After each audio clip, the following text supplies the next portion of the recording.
আসসালামু আলাইকুম বন্ধুরা, আশা করি সবাই ভালো আছেন। আপনারা সবাই দেখতেছেন কৃষি টেক ইউটিউব চ্যানেল এবং এমডি মেহেদী হাসান মিরাজ ফেসবুক পেজ। বন্ধুরা, আজকে আমাদের ছোট্ট ভিডিও আলোচনার বিষয় হচ্ছে আমন ধানের ছত্রাকজনিত সমস্যা, ধানের শীত ব্লাইট বা খোল পচা বা ধানের এক কথায় পচারি রোগ।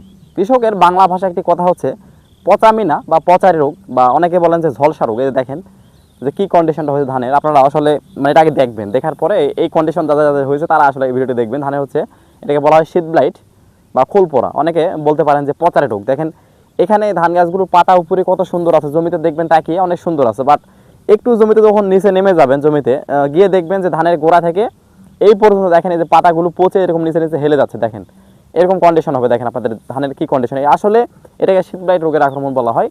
মূলত যদি এটা হয়ে থাকে তাহলে আমরা ধানের যদি কোনো পরিচর্যা না করেন বা এই রোগকে দমন যদি না করেন, দেখবেন আপনার 100% 80% পর্যন্ত ফলন নষ্ট হতে পারে।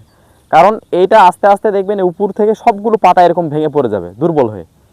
আসলে এটা কিন্তু দেখেন এই যে পাতাগুলো দেখেন যেগুলো পচে গেছে সেগুলো কিন্তু আর হবে না। দেখেন এই যে দেখেন কী কন্ডিশনে গেছে, আপনারা অবশ্যই বুঝতে পারতেছেন। যাই হোক, যাদের ধানে এই সমস্যাটা হয়েছে, ধানের খোল পচা বা খোল পড়া বা শীত ব্লাইট, এই রোগকে আমরা কীভাবে প্রোটেকশন করবো বা কীভাবে দমন করতে পারবো সেই বিষয়ে আজকে A to Z তথ্য দেওয়ার চেষ্টা করবো ছোট্ট ভিডিওর মাধ্যমে। অবশ্যই দর্শক বন্ধুরা যারা আমার চ্যানেলে এখনও নতুন, চ্যানেলকে সাবস্ক্রাইব করেনি, কৃষিভিত্তিক টিপস পেতে অবশ্যই চ্যানেলকে সাবস্ক্রাইব করবেন এবং আপনাদের সমস্যা সমাধান তুলে ধরতে অবশ্যই আমাকে ফেসবুকে কৃষি উদ্যোক্তা ফেসবুক পেজে অবশ্যই মেসেজ করবেন যে কার কী সমস্যা হয়েছে, অবশ্যই জানাবেন, চেষ্টা করবো সঠিক সমাধান দেওয়ার জন্য। দর্শক বন্ধুরা, যেহেতু আজকে আমাদের বিষয় ছত্রাকজনিত সমস্যা শীত ব্লাইট রোগ দমনের জন্য বা পচারি রোগটা, তো এটা মূলত ধানের চারা রোপণের ঠিক 35 থেকে 45 দিনের মধ্যে প্রথম আক্রমণ করে।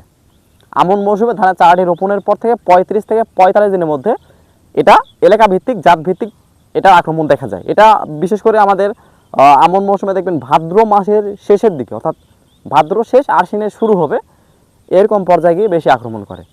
তাহলে এটা দমন ব্যবস্থা হচ্ছে, যাদের এরকম হয়েছে তাদের তো অবশ্যই দমন করতে হবে, যাদের এরকম হয়নি তারা অবশ্যই এই একই পদ্ধতি গ্রহণ করবেন। ভালো থাকতে যদি চিকিৎসা করেন, এই যে দুর্বলটা হয়েছিল এটা আপনার হবে না। আর যাদের এরকম হয়েছে তারাও যদি চিকিৎসা গ্রহণ করেন, নতুন করে আক্রমণ করবে না, বাট এগুলো কিন্তু ভালো হবে না। তো আমি কিছু ফাঙ্গিসাইডের নাম বলে দিচ্ছি, এটা আসলে ছত্রাকজনিত সমস্যা। তো বাংলাদেশ এবং ইন্ডিয়ার প্রতিটি কৃষকরা যেহেতু আমার ভিডিও দেখেন, আমি কিছু ফাঙ্গিসাইডের নাম বলতেছি যেগুলো অত্যন্ত ভালো এবং এই রোগের জন্য 100% কাজ করবে। কখনো স্প্রে করার পর পিছনে তাকাতে হবে না, 100% ইনশাল্লাহ কাজ করবে।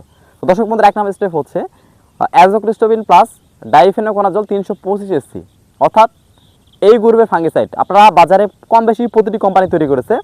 অ্যাজোক্রিস্টোবিন প্লাস ডাইফেনোকোনাজল 325 SC, এটা যেমন সিনজেন্টা কোম্পানির এমিস্টার টপ পাওয়া যায়, আরও বিভিন্ন কোম্পানি পাওয়া যাবে। নাম বললাম, জাস্ট একটা নাম বললাম, গ্রুপের নামটা বলে দিচ্ছি। যার যেটা মনে হয় আপনারা চাইলে আপনাদের ভালো ব্র্যান্ড কোম্পানি থেকে এই গ্রুপের ফাঙ্গিসাইড সংগ্রহ করবেন। আর যদি এটা সংগ্রহ করে স্প্রে করেন, মোটামুটি আলহামদুলিল্লাহ এটা ভালো হবে। তো আসলে আরও কিছু ফাঙ্গিসাইডের নাম বলে দিই, আসলে যে ওইটা দিয়ে ভালো হবে এরকম বিষয় না, আরও ফাঙ্গিসাইডের নাম আছে যারা সহজে পেয়ে যাবেন। যেমন অ্যাজোক্রিস্টোবিন প্লাস স্ট্রিপোকোনাজল 28 SC, অর্থাৎ এটা পাওয়া যায় হচ্ছে সিনজেন্টা কোম্পানির ব্যতীত প্রায় প্রতিটি কোম্পানি তৈরি করে, যেমন এসিআই কোম্পানি এসিবিন, ইনথেপো কোম্পানি তারেদ, অটো কোম্পানি নাভারা, এই প্রভৃতির ফাঙ্গিসাইড কিন্তু পাওয়া যায় আসলে এই অ্যাজোক্রিস্টোবিন প্লাস স্ট্রিপোকোনাজল গ্রুপের। তো বিভিন্ন কোম্পানি পাওয়া যায়, আপনারা অবশ্যই গ্রুপ মিলে কোম্পানির ভালো মন্দ দেখে শুনে অবশ্যই নেবেন। অত্যন্ত ভালো মানের ফাঙ্গিসাইড, এইগুলো যদি স্প্রে করেন অনুমোদন মাত্রায়, আলহামদুলিল্লাহ এই রোগটি ভালো করা সম্ভব। দর্শক বন্ধুরা, এছাড়াও সর্বোচ্চ সমাধান, এই রোগের জন্য সর্বোচ্চ সমাধান হচ্ছে ধানের আরেকটি ওষুধের নাম বলতেছি ফাঙ্গিসাইডে, সেটি হচ্ছে টেবোকোনাজল প্লাস ট্রাইফ্লোক্সিস্টোবিন 75 WP।